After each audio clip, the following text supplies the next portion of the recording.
What up? What up? What up? What up? What's going on? Welcome to the Bad Podcast, Brad and Dawain. Brad, we're live inside the Eager to Run group, man. What are we talking about today? What up, fam? How's everybody doing? We're going to talk about preparation. We're going to talk about the Ironman mindset. So I got a quote: "The future belongs to those who prepare for it today." I like quote. So let's get into it. Good job, guys. Good job. Mental battles. Mental battles.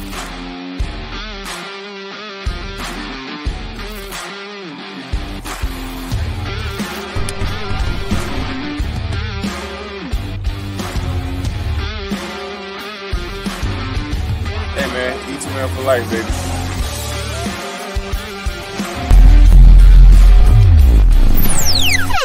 What it look like, what it be like, what it do, man. Brad and Dawain back in here for another Bad Podcast. Brad, we're getting pretty good at this, man. I just would like to say so myself.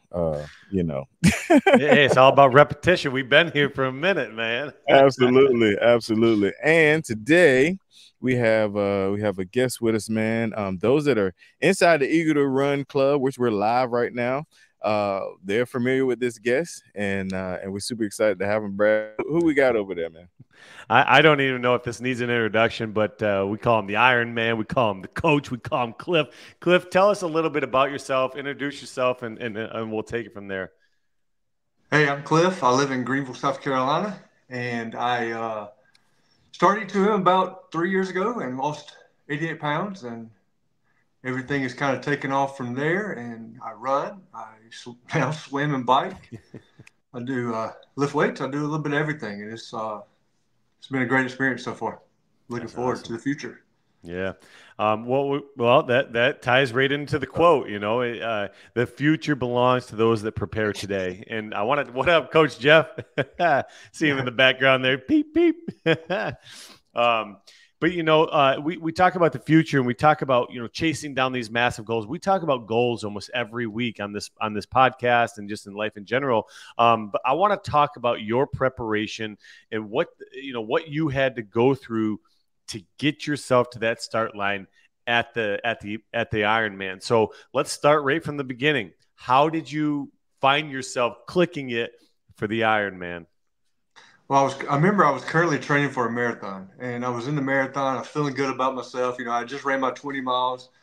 I had seen about the Ironman. That's something I said I would never do. I never said I would do a marathon before.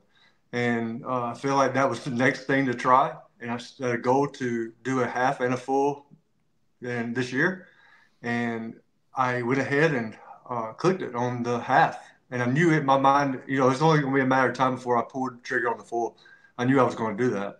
Mm-hmm. So I pulled the trigger on the half, and I finished my marathon. Felt good about myself. I was happy about my time. Jumped in the pool the next week, swam one lap down, and I said, oh, boy. I couldn't breathe.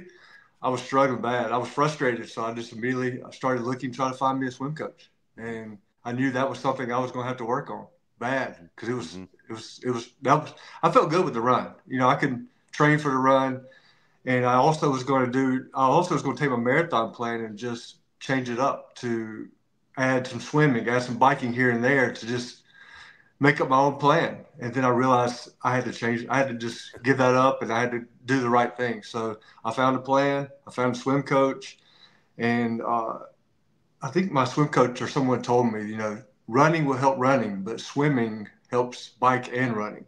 Mm-hmm. And that really stuck out to me. So I knew I had to focus on swimming. Because like I said, I did one time down, and I was like, I'm not going to be able to make this 90-something to 100-something times. There's no way. So started working with a swim coach. Yeah, you talk about the preparation piece, and a similar experience when I trained for the Ironman. I did the exact same. I had the exact same approach that you did, Cliff. I took my marathon training, and I said, all I'm going to do is tailor it to my bike and tailor it to my swim, use the percentages and all that. Yep. And it didn't work, and that's just a lack of preparation, lack of knowledge, really. And the ones that the ones that go the distance, they are willing to have an open mind and willing to go out and get the coach. Dawain, prime example, found himself on the stage, on the grandest of stages in the fitness industry, and he placed because why? He had good coaching. He had good planning around him. Absolutely. I mean, when I signed up, I didn't even have a bike. I didn't have a bike. I was like, I'm gonna figure this out. So Cliff, you give me hope, man. You can't swim, you ain't got no bike. That's how I'm good. So I was using the gym bike at the gym, and that's what I was doing. And when I had to ride 2.5 hours on the gym bike, I realized I probably need to do something different. So Man, I went ahead and pulled the trigger on that. I do. I relate with that because when I started, it was in the middle of winter to train for mine. And I also did not have a bike. And I remember being at Planet Fitness, just staring at that screen for an hour and a half, 2 hours. And I got to that 2 hour boy and I was like, I don't know if I can go beyond 2 hours. I mean, you look at the same things over and over. You watch the same news channels over and over, man. It does a toll on your brain. It does a toll on your mindset. But you talk about that swimming element, in almost sinking to rock bottom, just like anything, even if it's fitness, at the very bottom level of fitness, like at one point, none of us could walk, but how do we become walkers? You rep and rep and rep. And, in the back of my mind is this prep, rep, repeat. And that's always in the back of my mind. But you talk about repetition, like you didn't just become Michael Phelps overnight, man. You had to get into that pool time and time. Did you want to get in the pool day after day? Never. I was thinking that earlier. Until I think yesterday I got in the pool for the first time. That's the first time I actually wanted to get in the pool. And I remember swimming was the hardest by far for me. I had a swim coach. It was in this massive aquatic center. You had kids in there that are just swimming up and down. And they're really good swimmers that have swum all their life. One person was training for the Olympics. So I'm in a lane right beside someone that's like 60 years old going to the Olympic trials. And here I am with a snorkel on, trying to figure out how to swim. My coach has me on a snorkel, and it was intimidating. And I mean, I don't really think I struggle with anxiety, but I was like on Tuesday nights when I had to go get in that pool about 12 o'clock, man, it was getting to me. It was a struggle every single Tuesday. And I think it was about halfway. I felt myself getting better because I kept just doing it. I didn't miss a single workout. I didn't miss a single coaching session. So I did all that. And then something hit me on the way to coaching session one night. It was like, for me being this uncomfortable doing this right now, there's a lot of people that feel the same way going for a run or walk into a gym. And that was really eye-opening to me, to make me want to help those people, because for me to walk into a gym or me to go for a run, I don't even think about it. Right. But going for a swim, like I was almost in tears and shaking. It was crazy. But now, you just keep trying. And I got off the snorkel. I don't use snorkel. And, I yesterday I did the longest swim I've ever done. So you just get better because you keep trying. So. I like the snorkel piece, Dawain, because, man, we all wanted to ride a bike one time in our lives, but we had to start with the training wheel or one of those coaster bikes. They got the scooter bikes now without the pedals. My son cruises around in that sucker, but, a year and a half ago, he was scared to death just to get on that bike because it was foreign to him, right?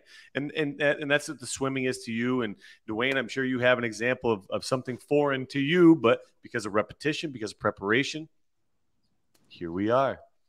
Yep.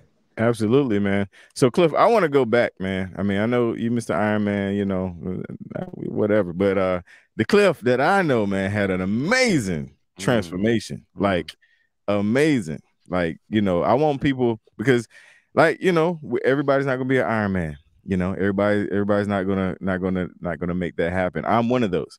But what Cliff did with the weight loss journey, I pulled up a picture, Brad. I went fancy, man.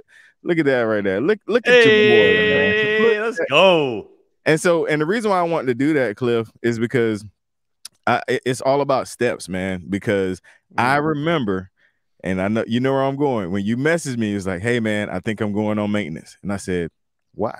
That was my question. I was like, "Why, man? Like, what do you want to go, man?" And from that, man, it was like a rocket, man. Like you could not be stopped, man. So I just wanted to give you your flowers on that, man, because I appreciate your advice there too, because I think after that I said I'm gonna just keep grinding, and I think I lost 25 extra pounds where I thought I was done, and that's just completely changed everything pretty much from that one conversation. So yeah, A lot of people stop too soon, and that's one thing. I had planned to stop it after 8 weeks anyway.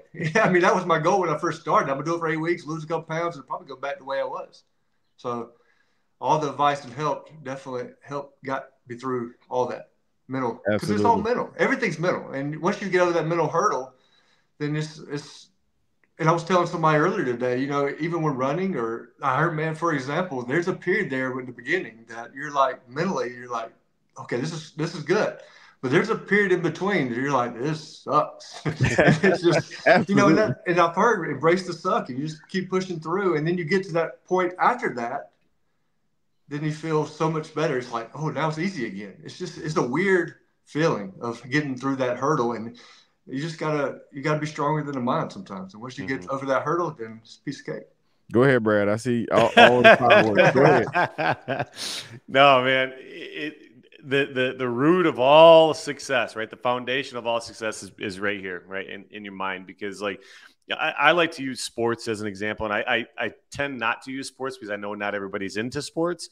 But I just like guys like Tom Brady. And we talk about him often because the guy was not talented. He was athletically, he was literally the worst athlete in the entire National Football League.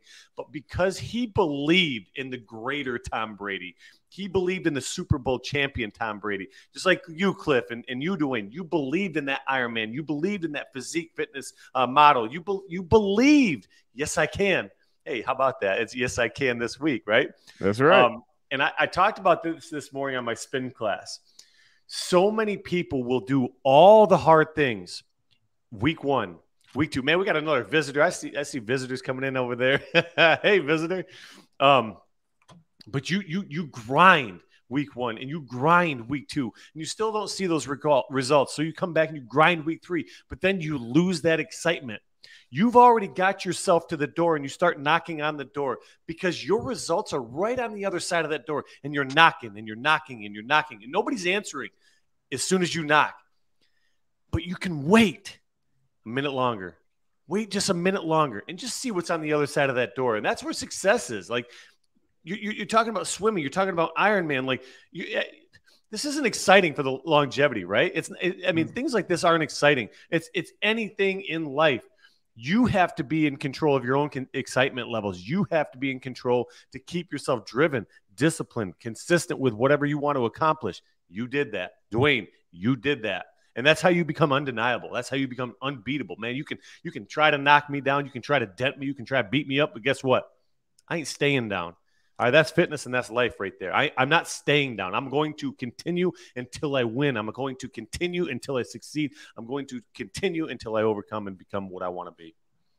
That's good, man. That's good. So, Cliff, man, my I guess kind of final question before we start to land the plane, man, is what's next, man? Are you gonna retire like Brad, or like what are you gonna do, man? Nah, the half was unbelievable. I really enjoyed it. I'm actually looking for a tri bike now because I want to do another one, and I'm doing the full in September. So I want to knock the full out. So I'm currently training for that, and it, like Brad was saying, being alone, like one thing of 5 hours on a Saturday morning, having to get up and train for 5 hours completely alone. You got to train. You just got to do it. It's not fun. Nobody wants to go work out by themselves for 5 hours, but it's what you got to do. So I'm doing the full in September. I have a plan I would like to do Chattanooga again next year, just because I feel like I could have done better, and I learned a lot from that one. So that's the next. There's always a goal. You always find a goal, and you keep moving on, keep pushing yourself, and be uncomfortable. I want to say something that ties into both of your guys' journeys and mine, and my journey. We talk about belief, right? And I heard this sometime this morning or last night or something, and belief is great. But it's important to leave a trail of evidence to support why you're capable of doing those things. Like if you're going to be an Ironman, you have to leave a trail of evidence. Like I got in the pool.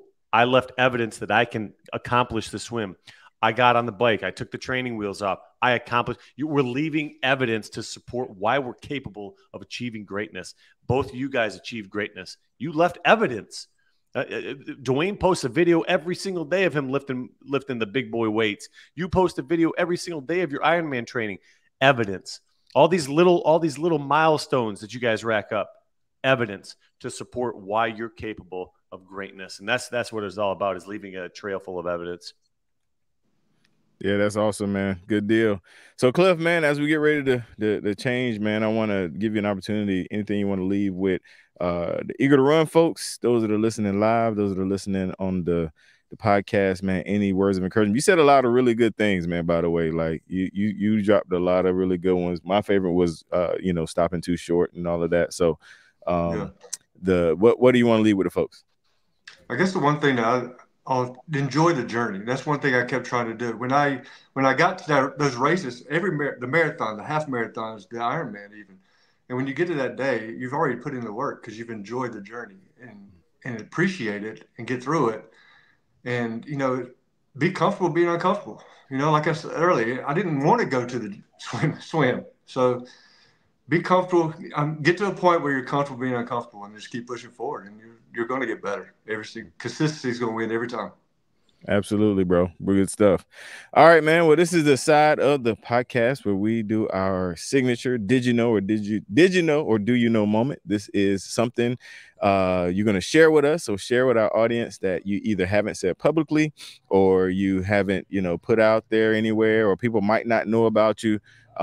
We definitely don't want you to incriminate yourself, but I'm going to play a short video, and after the video, we'll want to hear your do you know or did you know fact about Cliff. Here we go. Do you know? Hey, that's the video, and we're back. So, Cliff, what is a do you know or did you know moment about you, brother? I was a school teacher, and I coached basketball for 3 years. Many, many years ago. We all have something in common. Yep. All of us. Dang, that's wild. I didn't know that, Cliff. I knew you played basketball. I thought that's where you played basketball in college, and then after college, I coached and taught school for 3 years. Wow. I can see that. Yeah, no doubt. Hey, Absolutely. Cliff, you offer a service too. You are a run coach for Eager to Run. You're one of our referenced run coaches. If I'm looking for coaching, how do I get a hold of you? cliffhcoaching@gmail.com or HOLSONJ on Instagram. Those are the best places to get me. Awesome. What are you offering right now for training? Are you doing anything right now specifically? I'm about to start a speed training again, my second speed training group. That's been very popular, and people have really improved their speed over 8 weeks. It's all in a virtual Facebook group, and people have really increased their speeds and endurance also. And obviously, one-on-one coaching, I'm still doing that as well. I love that. I was just reading an article the other day about if you want to improve your long distance speed, you gotta start with that short distance, those bursts, right? And that's what you're doing. When does that start, Cliff? June 17th. Boom! You guys heard it here first, baby. Good stuff, man. Cliff, man, super proud of you, bro. And we know that the sky's the limit for you, and we're grateful that you're on our team, man. And Brad, man, close us out, brother. Hey, we can all relate to this, man. You can dent me, you can damage me, you can try to knock me down, but baby, you'll never beat me. Let's go. Let's go.